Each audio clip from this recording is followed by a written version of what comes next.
In a previous video article, I introduced possible ingredients within an informative introduction. Within this article, I'd like to provide you with some possible components to an informative conclusion.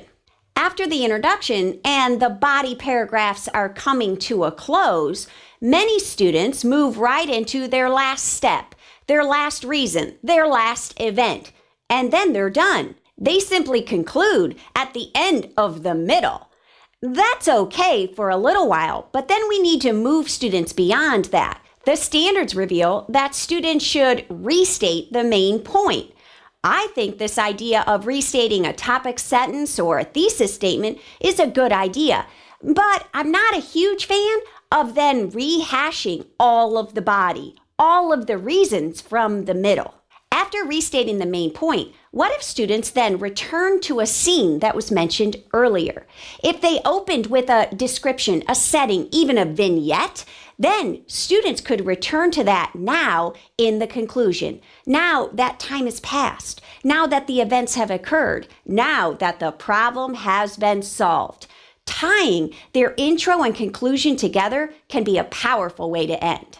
Of course, if no scene or setting was revealed in the introduction, then this type of ending isn't going to work. But I still wouldn't rehash or summarize the body in the ending. Now, don't get me wrong, a summary ending is better than no ending at all, but I much prefer a so what ending, a conclusion that answers the question, so you've told me all of this in the body paragraphs. So what? What's your point? One type of so what ending is, so what's the result? What's the outcome? What do we now know? Or if the topic was negative, devastating, on a sad subject matter, then what if students end with, so what? Is there any good news? Encourage the reader at the end of such a piece.